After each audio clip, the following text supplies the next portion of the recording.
Bom dia. É um prazer muito grande iniciarmos mais uma live da Escola Brasileira de Ginecologia e Obstetrícia, que tem a coordenação do professor Manuel Girão e minha. Hoje iremos discutir a sexualidade em tempo da Covid-19. Para tanto, convidamos duas grandes especialistas na área de sexualidade, que serão as apresentadoras, farão as suas considerações e, para debater conosco, o professor Gerson Lopes. Inicialmente, a professora Carolina Ambrogini, que é professora assistente, doutora do Departamento de Ginecologia da Escola Paulista de Medicina, Unifesp. Fará a sua apresentação.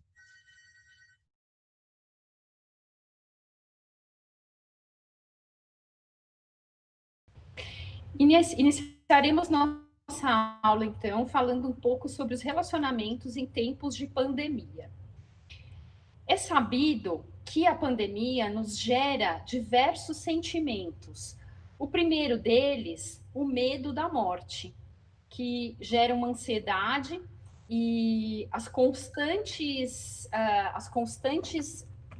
aparições, né, sobre o número de mortos, sobre a questão dos infectados, de tantos na UTI, isso tudo gera uma ansiedade que nos leva...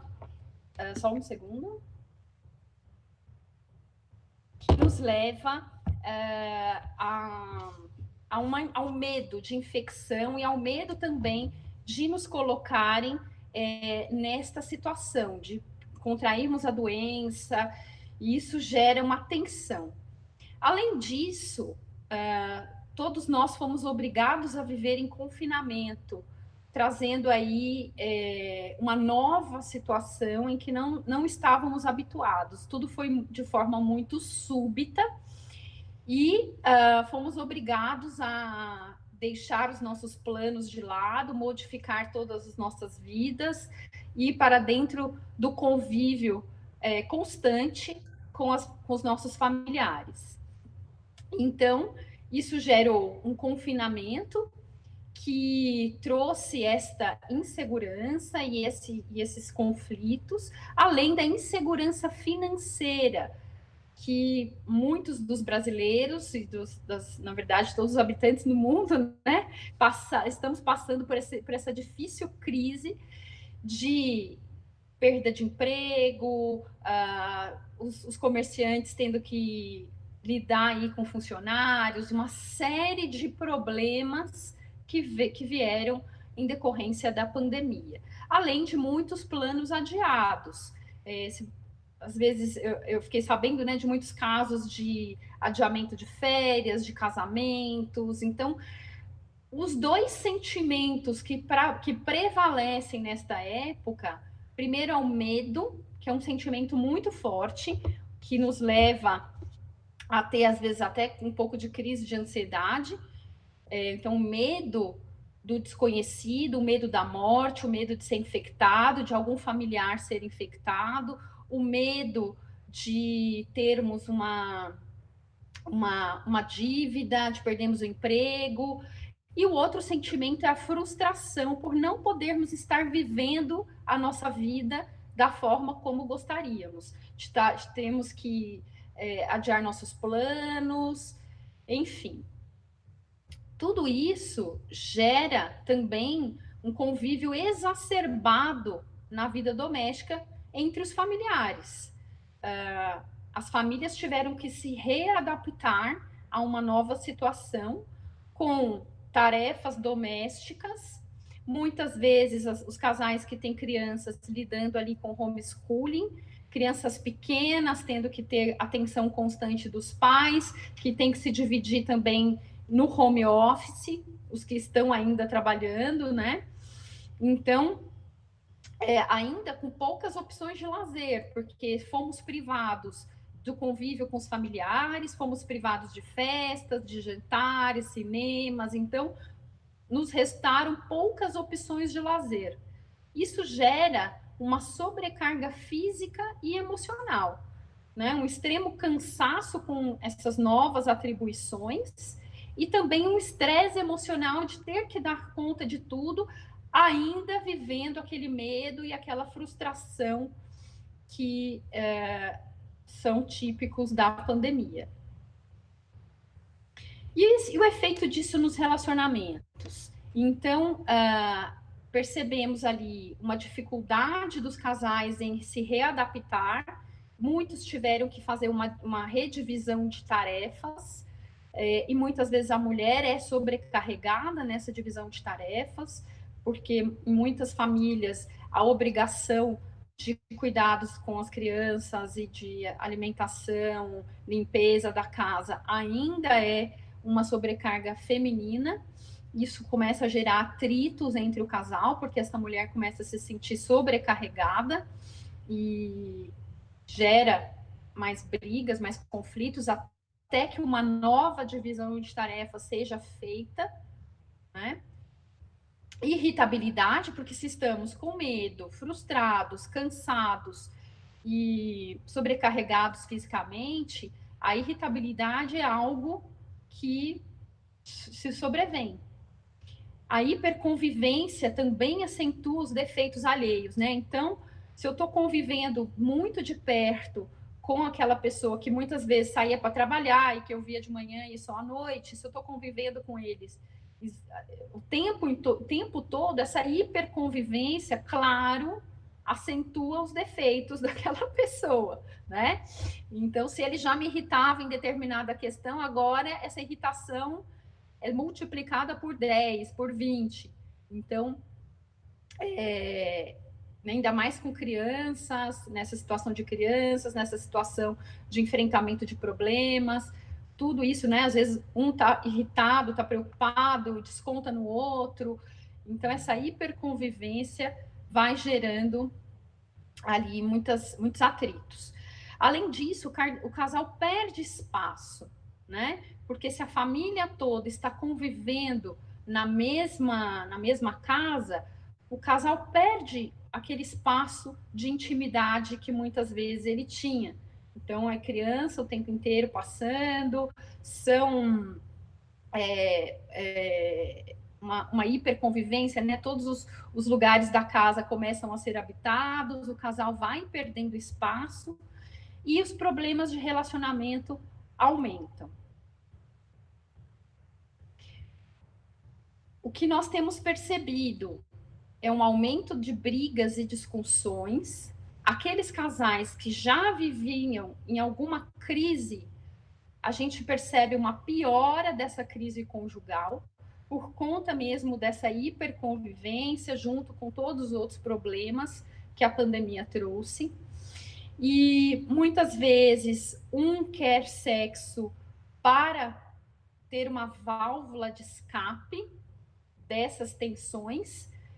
Por outro lado, o outro muitas vezes se sente obrigado porque está ali convivendo, então precisamos transar, porque isso é o que os casais fazem, né? Mas eu vou deixar essa parte da sexualidade para a Flávia falar.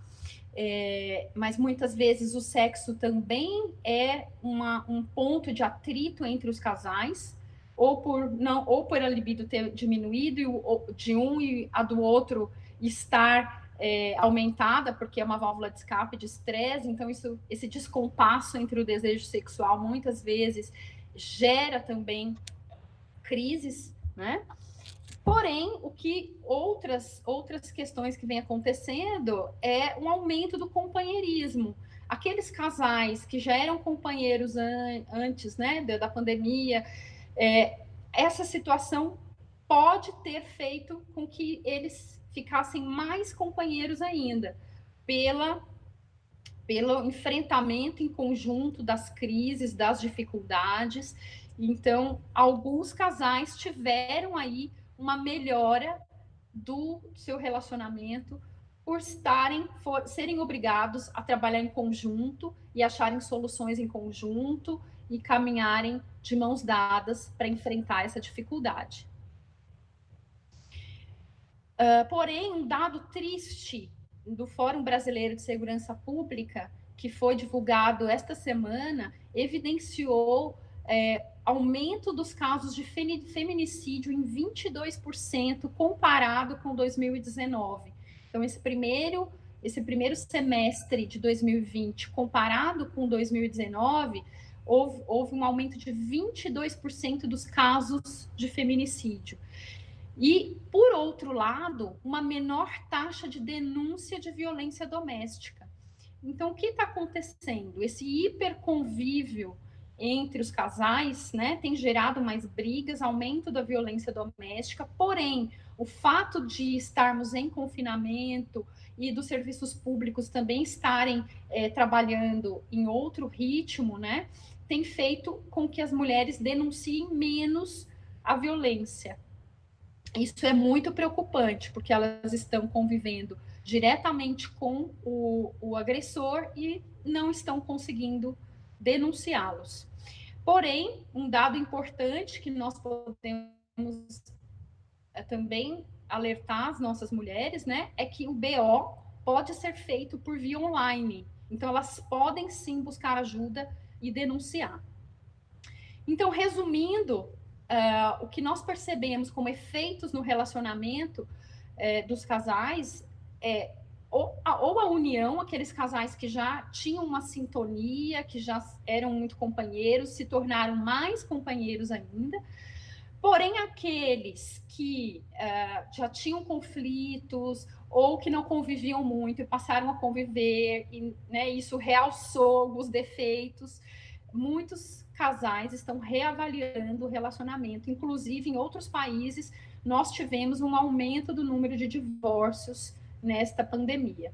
Nós, como ginecologistas, devemos acolher as nossas pacientes que estão ali passando por essas dificuldades no relacionamento. Muitas vezes elas não têm nem privacidade para relatar o problema, né? Mas com o ginecologista ela pode ali pedir um pouco de privacidade, porque vai falar de problemas íntimos, e muitas vezes elas vão nos relatar essas dificuldades nos relacionamentos, e nós devemos acolher, escutar, tentar ao máximo não dar opiniões pessoais, e sim levar a situação da melhor forma possível, indicar uma terapia de casal, ou indicar que essa mulher está vivendo uma violência, para que ela incentivá-la a fazer a denúncia, a se afastar desse agressor.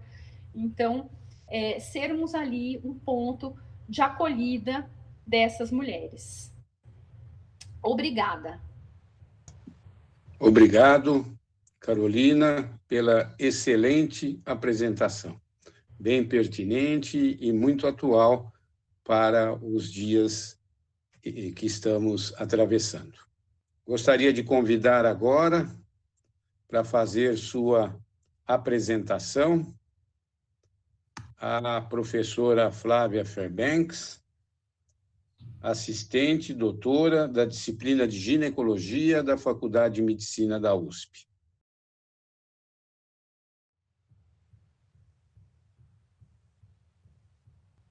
Bom dia a todos.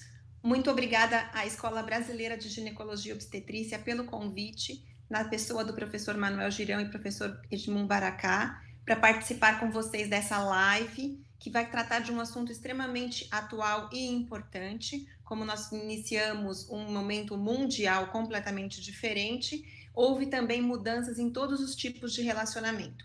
É uma honra grande estar aqui com vocês e, inclusive, trazer essa apresentação logo depois das palavras da doutora Carolina Ambrogini, que já adiantou bastante o assunto, no sentido da gente conseguir entender como andam funcionando os relacionamentos e uma base importante para eles, então, um tipo de relacionamento que é o relacionamento sexual entre os casais. E coube a mim a discussão sobre o desejo sexual nesses momentos de pandemia. O que será que mudou e como é que andam se comportando os casais do ponto de vista sexual nesse momento? Inicialmente, eu acho que vale a pena a gente relembrar o conceito científico de desejo sexual, porque é um tema que suscita muita discussão ainda, ele acaba sendo frequentemente confundido ou trocado por outros termos que não têm o cunho científico, como, por exemplo, libido, disponibilidade, mas existe um termo que é o desejo sexual, que foi postulado pela Associação Psiquiátrica Americana no ano 2000, que justamente define-se como a presença de pensamentos sexuais, fantasias, necessidades e motivações para iniciar e ou participar das atividades de cunho ou comportamento sexual. Por que isso é importante? Porque primeiro já coloca que desejo sexual não necessariamente é o desejo de ter uma relação sexual, mas sim de participar de uma atividade que tenha um envolvimento sexual, normalmente entre duas pessoas, mas que até pode também ter uma manifestação como o autoerotismo, que a gente vai ver.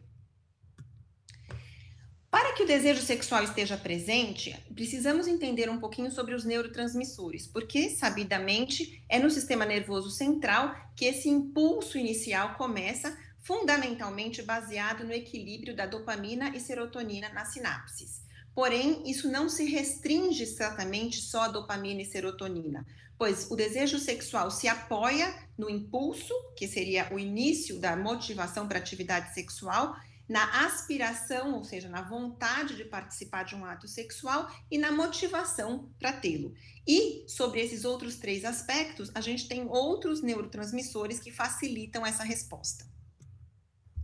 Então, de uma maneira mais ou menos resumida, seria importante realçarmos que as três fases primordiais da resposta sexual se baseiam no desejo, na excitação subjetiva e, eventualmente, na obtenção do orgasmo.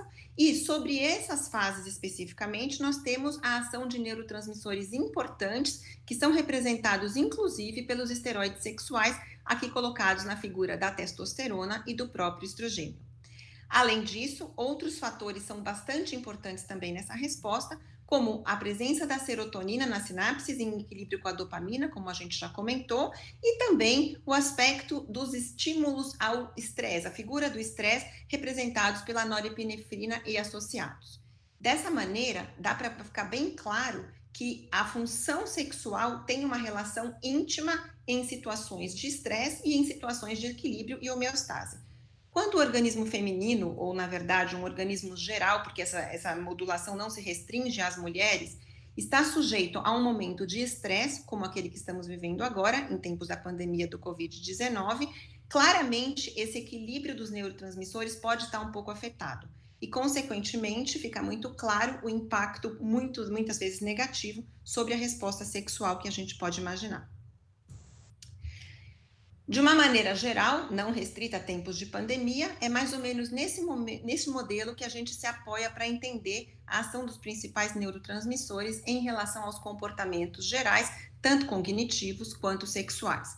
Então, eu tenho uma parte da nossa energia liberada para que haja um controle sobre a ação da norepinefrina, sobre energia geral para a vida em si, que também se apoia com as motivações, inclusive sexuais, regula um pouco a função cognitiva e humor e também tem um papel importante sobre o nosso estado de ansiedade e irritabilidade. A serotonina tem um papel primordial também em relação à impulsividade, então é ela que regula esses impulsos, em relação à biodisponibilidade para sexo e apetite sexual, se é que a gente pode usar um termo como esse, e também entra um pouco na questão do controle de irritabilidade e estados de humor. E a dopamina seria o hormônio ou o neurotransmissor responsável mais pela parte positiva, pela pulsão, pelo drive, pela energia positiva que uma pessoa despenderia em função sexual. O ciclo de resposta sexual vale a pena a gente colocar, por quê? Porque justamente essa apresentação está falando sobre desejo sexual em momentos de pandemia. E eu preciso lembrar que já foi Ellen Kaplan, na década de 70, nos Estados Unidos, que colocou que o desejo sexual seria a primeira fase da resposta sexual. Consequentemente, uma boa resposta sexual basear-se-iria justamente no apoio sobre uma fase de desejo bem conduzida inicialmente.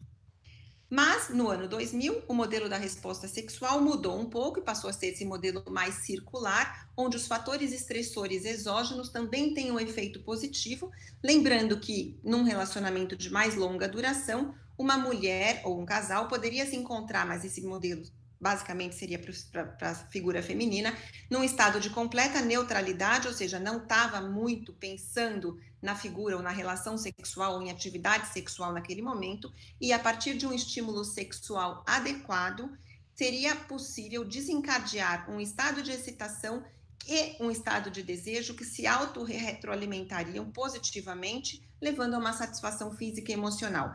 Imaginando que, para a grande maioria das mulheres atendidas ou entrevistadas pela Bassom, a grande finalidade desse encontro sexual entre casais de longa duração seria o aumento da intimidade emocional. Esse conceito é muito importante nesse momento em que estamos agora, porque, como a Carolina acabou de comentar, existem finalidades onde a gente tem que abordar os relacionamentos no sentido de os bons relacionamentos se aproximam, e essa figura da intimidade emocional estar mais próxima aqui se apoia nisso também, então esses relacionamentos se aproximam, inclusive do ponto de vista sexual, e os maus relacionamentos, ou aqueles que já tinham problemas, podem se afastar ainda mais nesse momento.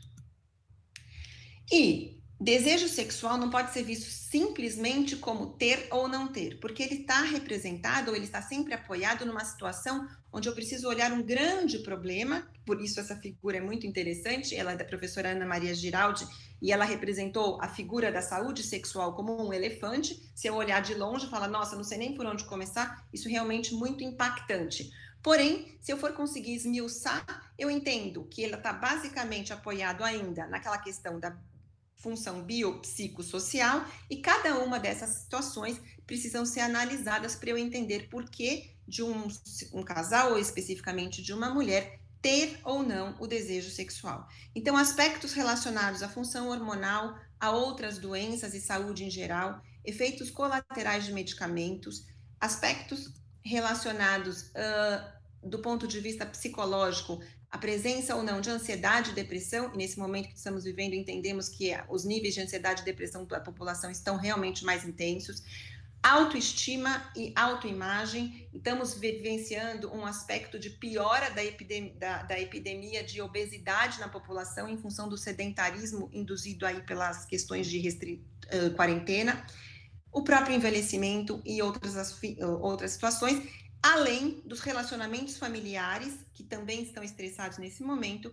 relacionamentos interpessoais, figura do parceiro, problemas com aspectos de trabalho e carreira e aspectos socioculturais.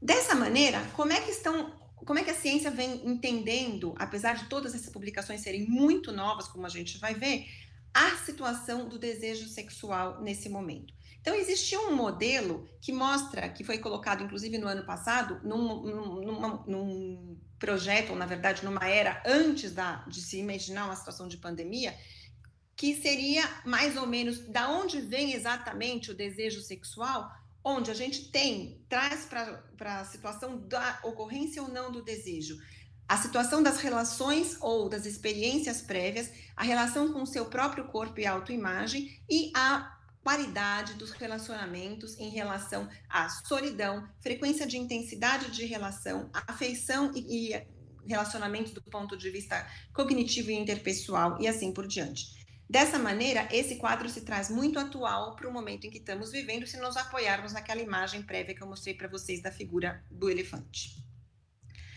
O transtorno do desejo sexual hipoativo vai ser a representação maior das dificuldades de relacionamento do ponto de vista de não ter desejo sexual. A discussão entre a definição de um ou de outro termo não cabe muito nesse momento, mas fundamentalmente seria a incapacidade de participar de uma relação sexual ou de uma atividade de cunho sexual com satisfação. E qual seria, portanto, o cenário atual em função do que estamos vendo de acordo com a vivência da pandemia do Covid-19?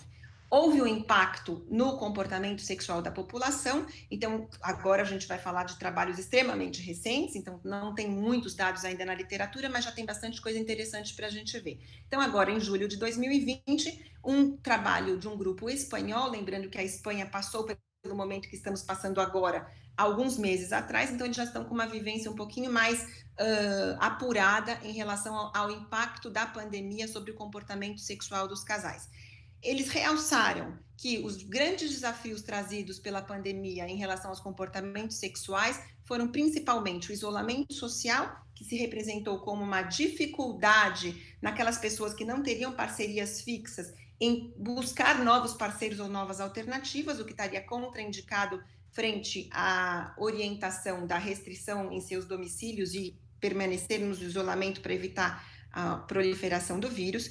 A situação do trabalho em casa, lembrando da importância para muitas pessoas do ambiente de trabalho, do convívio no ambiente de trabalho para o encontro das parcerias sexuais, a presença e convivência constante com a família em casa, numa linguagem muito próxima ao que a Carolina acabou de dizer, incluindo as crianças em tempo integral e suas demandas, e diminuindo a disponibilidade do casal ao seu encontro com a intimidade, e ao medo da infecção, pois a gente pode ter tempos de contaminação diferentes entre os casais, ou seja, se um dos membros do casal não estiver fazendo uma quarentena muito restrita, ele pode se expor e pode estar num momento de incubação ou, eventualmente, uma infecção ainda assintomática e correr o risco de contaminar o parceiro ou a parceira, e esse cenário acaba colocando o medo da contaminação dentro de um casal, atrapalhando ali, eventualmente, uma relação. Um trabalho bastante interessante do Dr. Gerson, que está aqui com a gente, foi uma honra encontrá-lo, inclusive, já aqui nessa live e também já com um trabalho publicado desta novidade, né, nesse momento, onde eles conseguiram colocar num grupo bastante interessante, dividiram as parcerias em relação ao comportamento e à intimidade de pessoas sem parceiros fixos e a dificuldade que estava nesse momento em se contentar com não tendo a parceria fixa, como é que a gente vai fazer para não abolir completamente a vivência sexual? Qual seria o comportamento ideal para as parcerias fixas, mas que não coabitavam, então teriam um risco de contaminação exógena importante e não irrelevante, então precisaria ver como é que poderíamos orientar esses casais, e as parcerias fixas que teriam a coabitação. Para esse grupo, foi bastante interessante reforçar a necessidade do conceito de isolamento social como forma de prevenção ao contágio da Covid-19 e a diferenciação entre isolamento social, ou seja, da sociedade externa, e o isolamento sexual. Neste caso, sendo permitido para os casais que coabitassem e que tivessem, num momento juntos, vivenciando efetivamente uma quarentena um pouco mais restrita, onde um e outro seriam protegidos, portanto, nesse momento.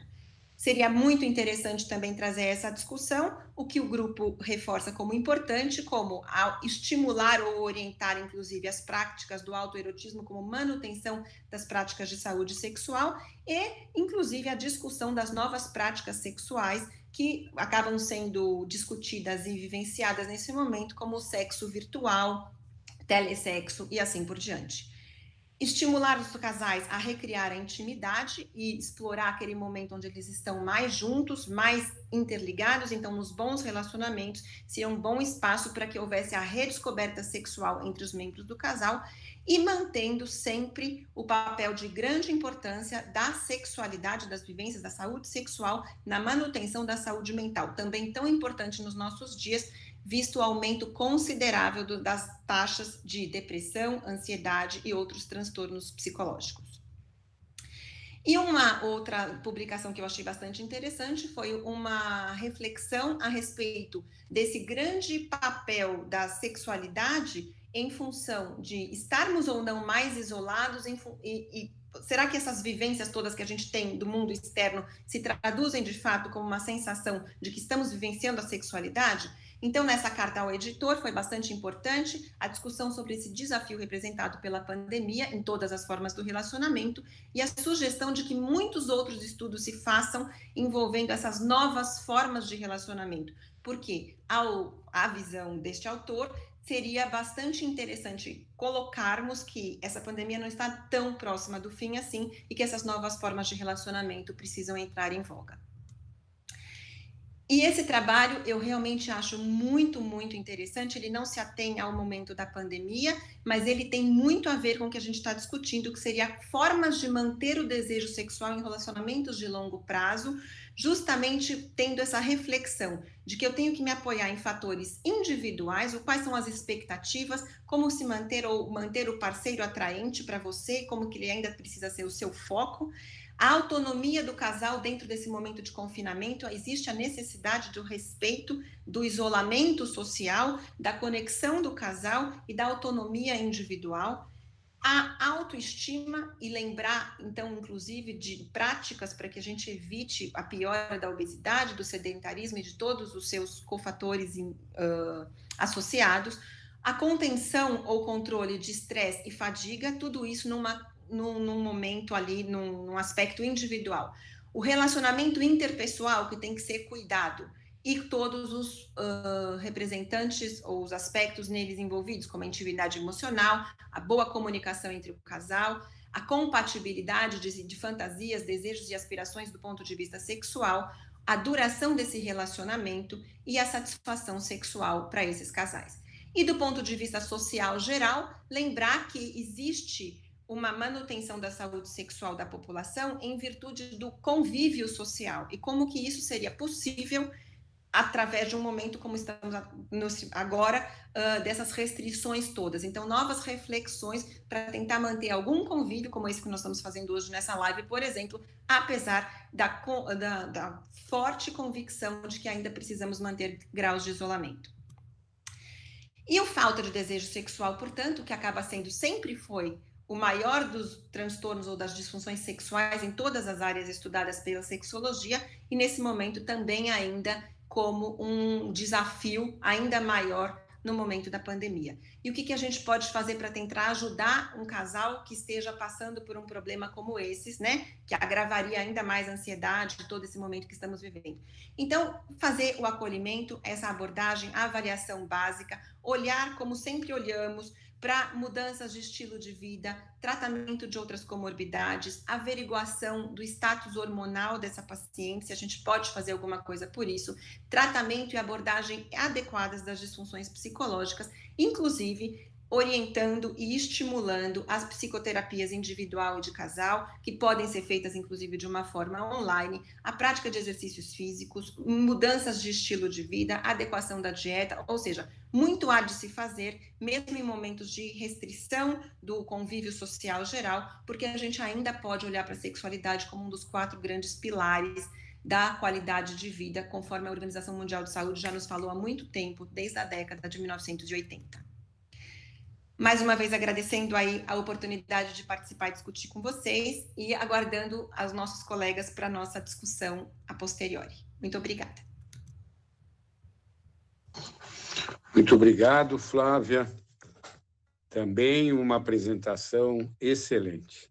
Eu gostaria de convidar agora o professor Gerson Pereira Lopes, que é um dos grandes baluartes da sexualidade, sexologia feminina no nosso país.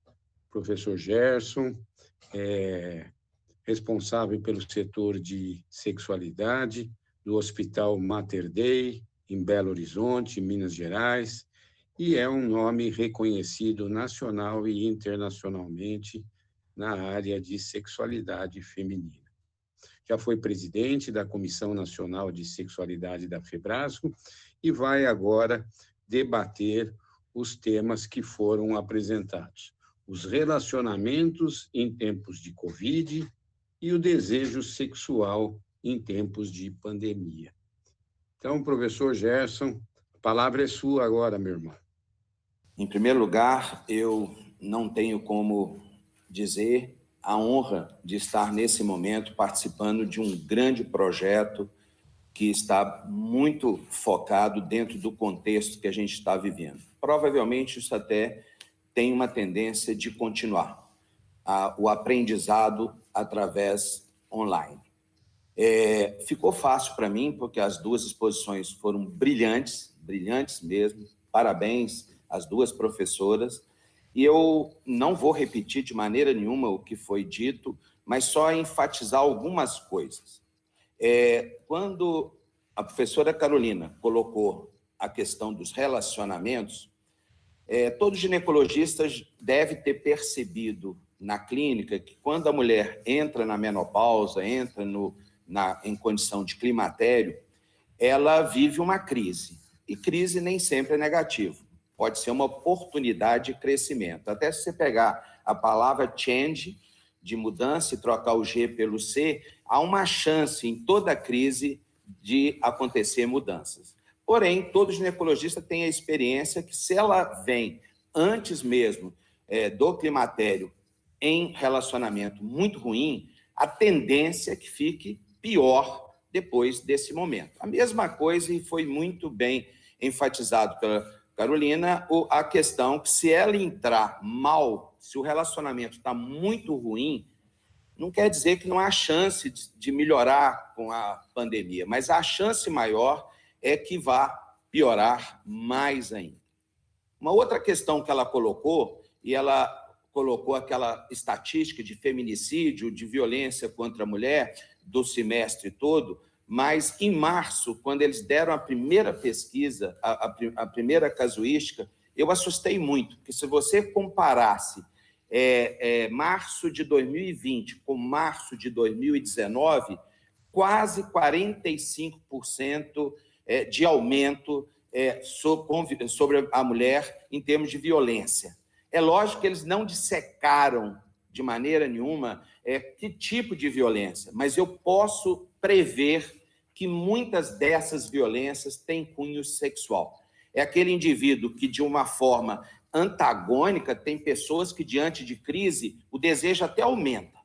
E aí, não respeitando a falta de desejo dela, a falta de interesse, não só espontâneo para fazer sexo, mas quando faz, ela não sente bem, e ele, de algum modo, ele quer que o seu desejo seja satisfeito. Ele não admite a prática autoerótica sozinho, né, dele com ele mesmo, e ele produz ali um distúrbio de frequência muito intenso. Ela não sente bem com sexo, talvez uma vez a cada 10 dias ou 15 dias, porque no distúrbio de frequência ela tem algum desejo, mas passa a ter um parceiro que, confinado com ela, quer ter sexo demasiadamente. Eu estou já vivendo isso no consultório.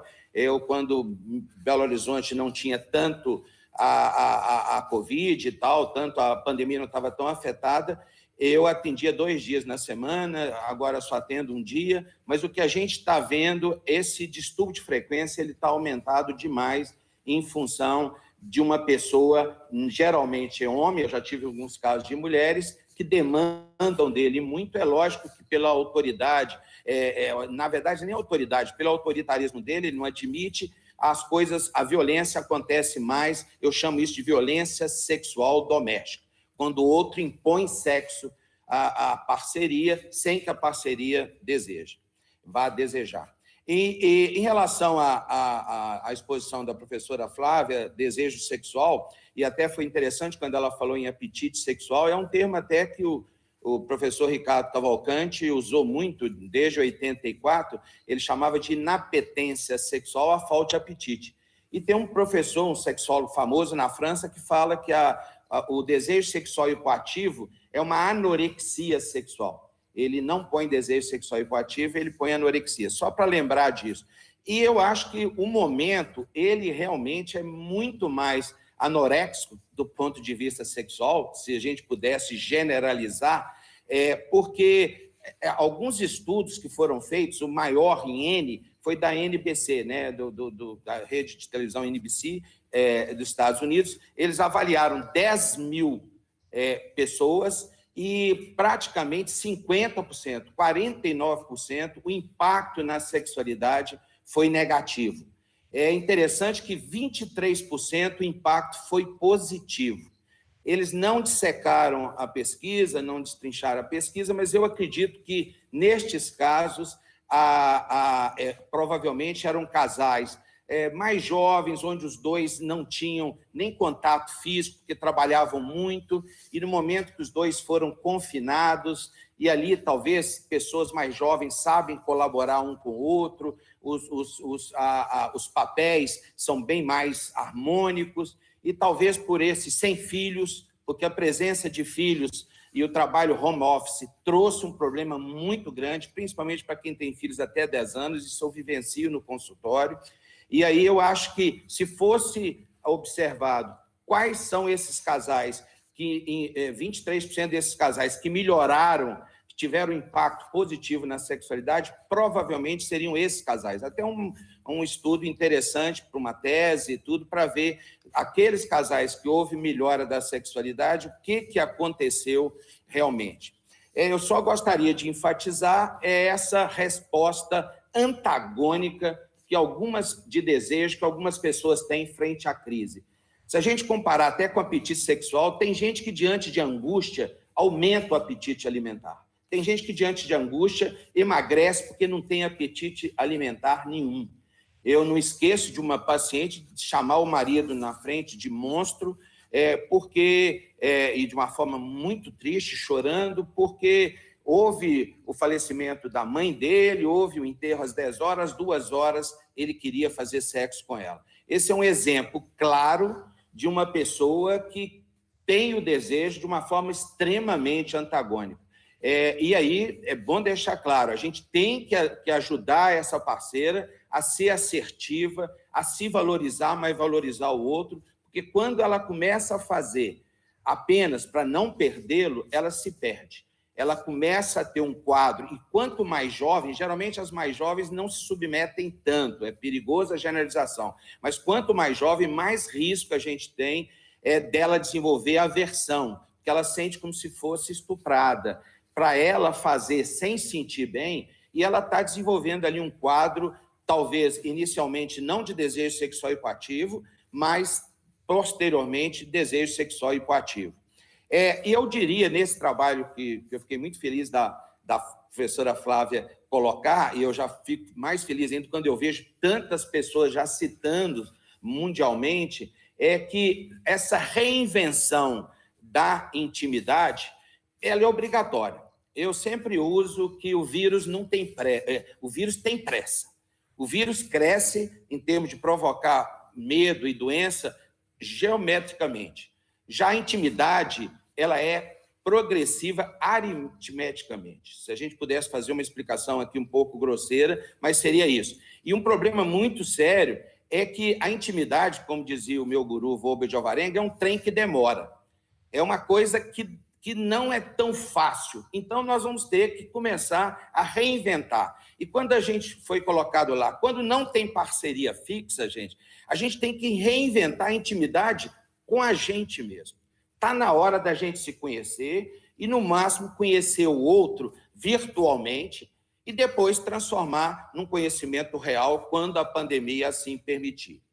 Quando há parceria fixa, mas há em casas diferentes, a gente tem que reinventar a intimidade com o outro. Aí não é intimidade só com a gente.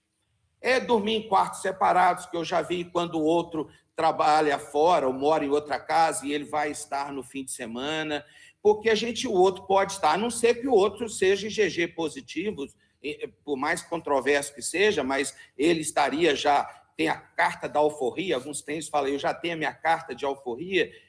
Mas, em geral, a reinvenção da intimidade com ela mesma é quando não tem parceria fixa. Com o outro, quando tem parceria fixa, mas mora em casas diferentes. Agora, quando moram juntos, foi muito bem colocado, realmente a questão é de saber administrar, é transformar a relação hoje 2 para 2, onde ambos têm direitos e deveres iguais, ser carinhoso não só na intimidade sexual, no caso de morar em casas separadas, o carinho não pode deixar de existir. Infelizmente, esse carinho não poderia se dar em beijos ou abraços, porque se o outro, ainda mais se o outro trabalha em profissão de risco e não tem ainda um teste, não tem nada, ele pode ser assintomático, ou então ter tido sintomas leves, e a pessoa que foi contaminada, que está exposta, pode ter sintomas graves. A gente está vendo as mais diferentes reações. Então, eu acho que vocês foram brilhantes mesmo, é a palavra que cabe aí, vocês colocaram todas essas questões de uma maneira científica, clara e precisa. Eu tenho mais que parabenizar vocês duas e parabenizar aos 2 professores pela coordenação desse projeto, que eu tenho certeza que vai fazer história no Brasil. Muito obrigado. Eu fico muito feliz de estar, nesse momento, participando dessa exposição. Muito obrigado mesmo. Muito obrigado, professor Gerson, pelas considerações pontuais e muito pertinentes sobre os temas que foram comentados anteriormente. Nós temos agora um período para as perguntas que vão ser colocadas. Querem começar pelas perguntas aqui do YouTube? Deixa eu fazer uma primeiro, pode ser? Ok. E aí as do YouTube, e se houver tempo também as do professor Girão, as duas solicitações que ele fez. Então, vou esperar o Felipe nos avisar, né?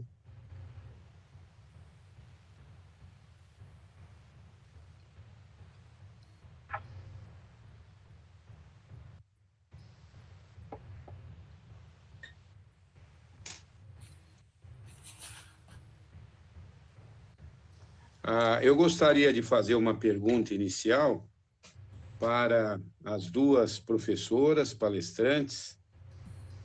Qual a recomendação que o ginecologista deve dar às suas pacientes sobre como bem conduzir uma relação sexual, um contato sexual nesse período da pandemia? Não é infrequente esse tipo de pergunta e as dúvidas que os casais apresentam. Bem, posso? Bem, professor, até para não dar uma opinião que não fosse com cunho e embasamento científico, eu me preocupei bastante em ler esses últimos trabalhos para ver o que o mundo estava respondendo em relação a isso. E é frustrante que a gente não tenha uma resposta definitiva que possa nortear todos os casais. O que nós temos é o seguinte, justamente com aquela divisão que o professor Gerson acabou de falar, tudo vai depender muito do grau de exposição que esse casal possa ter frente a uma eventual contaminação. Então, nos casais que coabitam de um relacionamento longo e estável, onde ambos estejam fazendo ou seguindo a orientação do isolamento e da quarentena, a relação sexual está liberada, sem grandes restrições, inclusive com todas as práticas, sem nenhuma mudança em relação à vida cotidiana. Nos casais que coabitam, porém um ou ambos os membros ainda precisam estar se expondo, profissionais de risco, ou que já realmente em localizações onde já houve uma flexibilização dessa quarentena, o que está acontecendo é tentar preservar ao máximo a possível contaminação do outro membro do casal. Então, é o que a gente acabou de comentar. Então, existem casais que, de fato, estão tendo uma restrição importante, principalmente ao beijo, por causa da alta carga viral na saliva e no trato respiratório. Então, existiu até num primeiro momento uma orientação para se evitar ou se abolir completamente as práticas sexuais, mas estudos posteriores mostraram uma taxa muito baixa, praticamente inexistente, de contaminação ou de carga viral nas secreções genitais. Consequentemente, o grande vilão da história virou o beijo, então talvez pudesse ser evitada a prática do beijo. E aí vem toda uma discussão em relação a como ter uma relação sexual sem ter beijo, e acho que talvez a gente possa até colocar numa mesa depois a respeito, que fica um pouco difícil. Mas existe daí também essa última questão, que são as pessoas que não têm parcerias fixas, onde, de fato, esse isolamento acaba tendo um efeito maior, e a recomendação expressa é que não é o momento para você procurar um parceiro novo, então que agora sim o sexo à distância, ou eventualmente o autoerotismo, ou o autoerotismo, que deveria ser explorado melhor nesse momento, teriam um espaço absolutamente adequado, em virtude de não se deve começar um relacionamento com todas as práticas sexuais nesse momento absolutamente inadequado do ponto de vista de controle epidemiológico. Perfeito. Carolina, quer fazer algum comentário, por favor? Sim, eu acho que o Dr. Gerson comentou de uma forma brilhante que o fato de não ter relação sexual não significa deixar de ter carinho e amor pelas pessoas com as quais a gente convive, né? Então, sexo, sim, é uma grande demonstração de amor e de afeto, mas em momentos em que a gente está vivendo hoje, de muita tensão, muita irritação, o que é mais importante é a compreensão, o carinho e o afeto, né? O amor. Mesmo que essas pessoas não estejam se relacionando sexualmente, é importante ter também o respeito pelo momento do outro, né? Mas que os casais, assim, tentem entender e se manter carinhosos, se manter ligados por uma relação afetiva, de compreensão e de carinho. Muito obrigado. Doutora Ana Kemp, por favor, com as perguntas dos nossos colegas, por favor, Ana. Vamos lá. Teve um questionamento aqui da Renata, mas eu acredito que vocês já tenham respondido dentro dessa questão. Então, Renata, por favor, se ainda tiver alguma dúvida, pode mandar aí no chat. E a Jaqueline perguntou como que as mulheres fazem o boletim de ocorrência online, que a Carolina comentou na apresentação dela. Então, é no site da Polícia Civil. No site da Polícia Civil tem como fazer esse boletim de ocorrência e tem como também fazer denúncia pelo aquele telefone da polícia, 918 e 911 também dá para fazer denúncia. Vários sites colocaram, vários posts, né, nas redes sociais colocaram, se você está vivendo uma violência sexual, fale tal coisa. Então, criou-se uma rede de apoio para as mulheres poderem denunciar os agressores que estavam convivendo ali intimamente, né? Então, houveram algumas iniciativas assim. Obrigada. E a outra questão também da doutora Jaqueline Ferraz, como ajudar essas mulheres com desejo sexual hipoativo nesse momento da pandemia? Bem, acho que para que a gente consiga entender e vivenciar esse momento apoiando essas pacientes, a gente não pode fugir muito de como auxiliar uma mulher em geral que tenha queixa de desejo sexual hipoativo. Então, tudo começa novamente por uma conversa. A gente sempre antes priorizava a visita presencial, mas essa primeira conversa pode ser feita de uma maneira de teleconsulta, telemedicina nesse momento, porque a gente precisa entender quais são as questões que essa mulher está trazendo. Vale a pena entender o momento da pandemia, mas sem deixar de lembrar histórico de vida, vivências, crenças, mitos, tabus, tudo que a gente já conhece a respeito.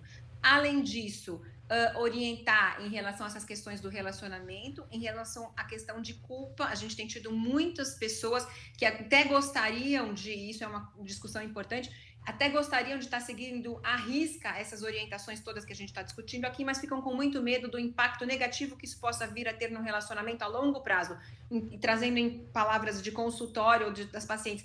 Mas, doutora, será que com isso eu não vou perder o meu marido? Será que ele não vai acabar procurando outra pessoa? Ele vai aguentar ficar sem ter relação e assim por diante? Então, vivenciar e instrumentalizar essas mulheres, que isso é uma realidade que está sendo verificada, que a ciência está estudando e que a gente pode tentar ajudar. E auxiliá-las no sentido de, se tiverem identificação de outras comorbidades, tentar, através de instrumentos, de uma comprovação, verificar essa questão de ansiedade, de depressão, tratar todos esses outros correlatos que a gente pode estar melhorando a qualidade de vida, que junto com medidas de melhoria da autoestima e construção de um estilo de vida mais adequado, a gente pode melhorar os níveis endógenos de endorfinas e tudo mais, e a paciente pode vir a se sentir um pouquinho melhor. Então, para esse momento, por enquanto, são as recomendações que a gente... Posso falar? Ana, eu queria, olha, compadre, estamos em sintonia, eu queria ouvir a opinião também do professor Gerson a esse respeito, por favor. É interessante que, num primeiro momento da pandemia, quando as pessoas me ligavam, ou ligavam para a secretária e ela permitia que eles me ligassem e estavam com problemas de desejo, eu, particularmente, eu mandava para o psicólogo, porque eu acho que uma das ferramentas que eu tenho para ajudar uma pessoa que tem desejo sexual hipoativo é o acolhimento. E aquele acolhimento na consulta eu não conseguiria online. E agora eu estou tendo uma percepção interessante. No momento que eu estou fazendo, eu, em princípio, acho que tratar um problema de desejo numa fase tão difícil que é esse momento é como tratar algum problema sexual numa mulher que está grávida. A psicologia dela ou do casal pode estar extremamente mobilizada, afetada, que esse momento talvez seja difícil. Mas eu não vou deixar de ajudá-la, se ela quer. E hoje eu posso fazer, não online, de ponto de vista real, Eu acho que ali eu produzo um acolhimento, vejo direitinho o que pode ser feito, como já foi bem colocado pela doutora Flávia, professora Flávia, e aí a gente pode tentar ajudar. Agora, não é tão fácil trabalhar problemas de desejo, ainda mais num momento de crise. Não é tão fácil. Às vezes, o que a gente vê às vezes, por pressão do outro. E quando a mulher nos procura por pressão do parceiro, ela mesma não está tão angustiada por não ter desejo, o resultado é péssimo.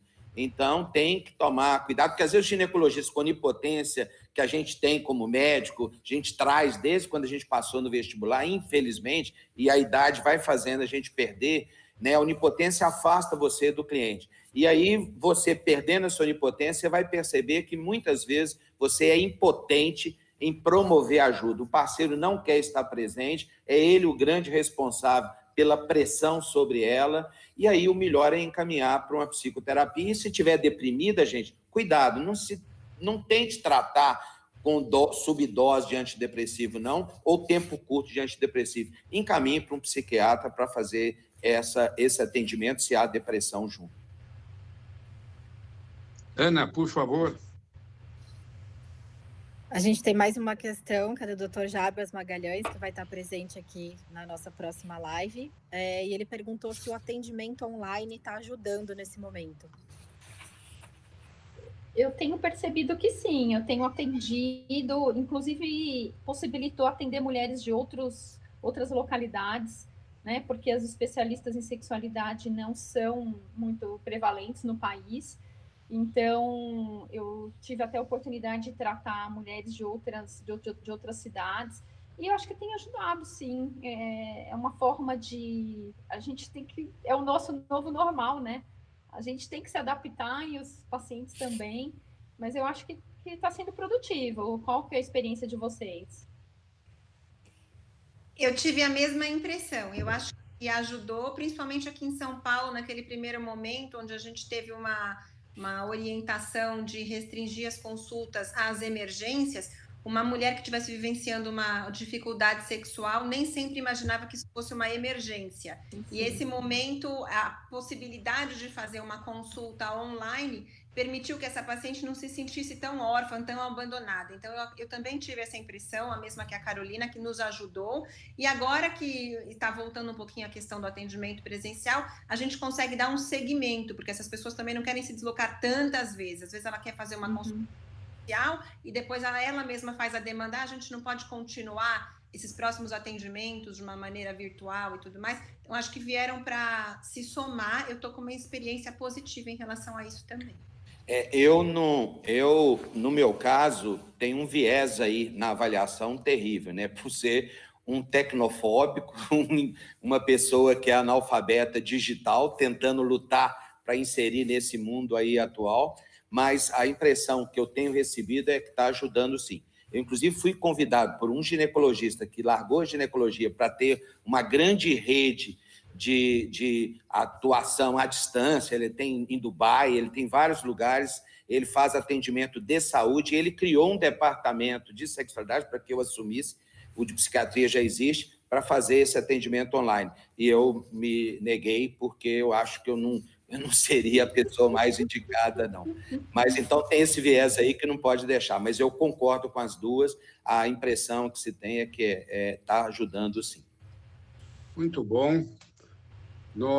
Eu agradeço as professoras Carolina, Flávio, professor Gerson, a nossa equipe, em especial as doutoras Ana e Marta Kemp, e com 1 hora nós encerraremos essa nossa live e gostaria de convidar a todos para, no próximo sábado, nesse mesmo bate-horário, 9 horas, nós teremos a live Contracepção em Tempos de Covid.